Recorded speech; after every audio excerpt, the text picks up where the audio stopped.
আমাদের ভারতবর্ষ জুড়ে রয়েছে ভগবান শিবের 12টি জ্যোতির্লিঙ্গ।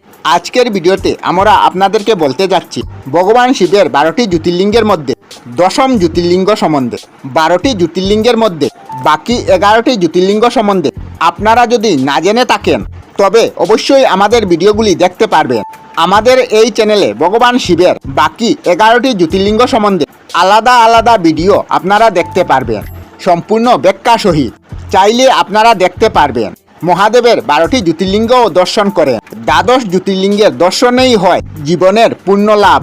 আজকের ভিডিওতে আমরা আপনাদেরকে বলব গ্রীষ্মেশ্বর জ্যোতির্লিঙ্গ সম্বন্ধে, যা দ্বাদশ জ্যোতির্লিঙ্গের মধ্যে মহাদেবের দ্বাদশ জ্যোতির্লিঙ্গ অর্থাৎ 12তম জ্যোতির্লিঙ্গ। তো অবশ্যই ভিডিওটি শেষ পর্যন্ত দেখুন। যদি ভিডিওটি ভালো লেগে থাকে তবে লাইক করবেন, শেয়ার করবেন অন্যদেরও জানার জন্য। চাইলে আমাদের ইনস্টাগ্রাম ও ফেসবুক পেজও ফলো করে নিতে পারেন। আর আপনাদের যদি মনে চায় তবে ইউটিউব চ্যানেলটি সাবস্ক্রাইব করে আমাদের পাশে থাকেন। এরকম নতুন নতুন ভিডিও আরও পেতে বেল আইকনটি ক্লিক করবেন। আপনারা দেখছেন বিধায়কনাথ বাপ্পা ইউটিউব চ্যানেল, আর আমি আপনাদের সাথে কথা বলছি বিধায়কনাথ। তো চলুন ভিডিওটি শুরু করা যাক।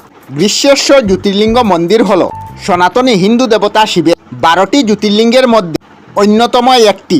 ভারতের মহারাষ্ট্রের ঔরঙ্গাবাদ থেকে 30 কিলোমিটার এবং দৌলতাবাদ থেকে মাত্র 10 কিলোমিটার দূরে ইলোরা গুহার নিকটে অবস্থিত।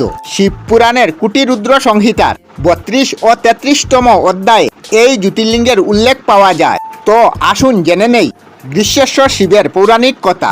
শিবপুরাণ অনুসারে দক্ষিণ ভারতে দেবগিরি পর্বতে লক্ষ্যবিদ্যা সুধর্ম নামে এক ব্রাহ্মণ তার পত্নী সুধাকে নিয়ে বাস করতেন। ব্রাহ্মণ দাম্পত্যের সন্তান ছিল না বলে মনে মনে ছিলেন দুঃখিত।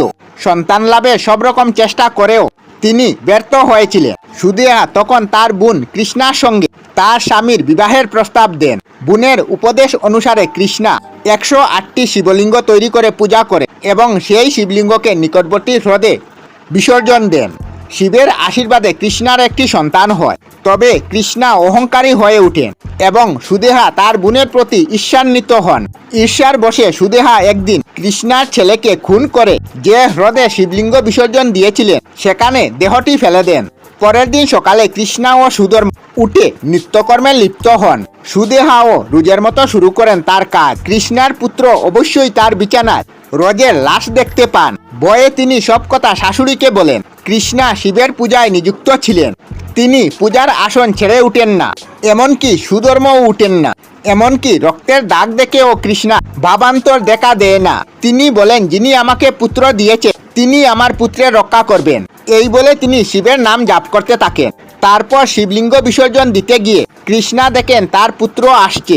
এতে কৃষ্ণা আনন্দিত বা দুঃখী কিছুই হন না। শিব তখন আবির্ভূত হয়ে বলেন, তোমার ভক্তিতে আমি তুষ্ট হয়েছি। তোমার বোনই তোমার পুত্রকে হত্যা করেছিল। কৃষ্ণা তখন শিবকে অনুরোধ করলেন সুদেহাকে ক্ষমা করে দিতে।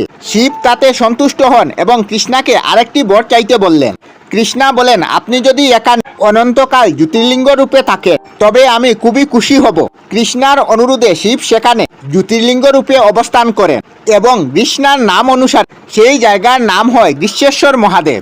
যে হ্রদে শিবলিঙ্গ বিসর্জন দিতেন সেই হ্রদটির নাম হয় শিবালয়।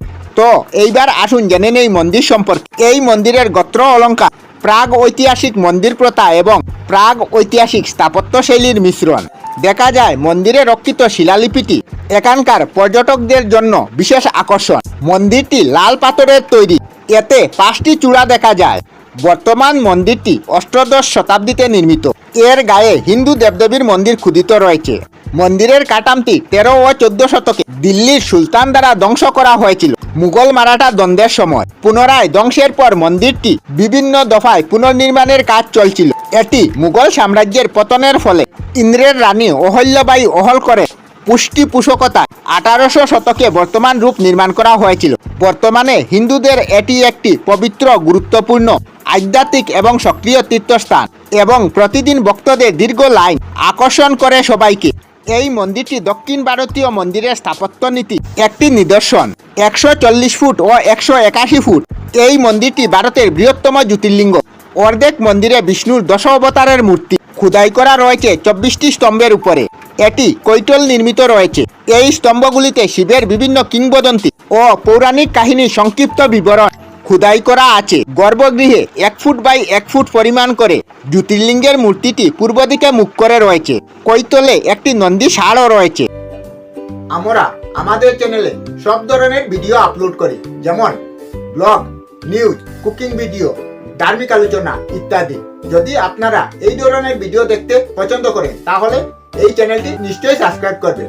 আমি আপনাদের সাথে বিদায়ক না, আজকের মতো বিদায় নিলাম। আর ভিডিওটি ভালো লাগে লাইক, শেয়ার ও কমেন্ট করবেন। ভিডিওটি সম্পূর্ণ দেখার জন্য অশেষ ধন্যবাদ।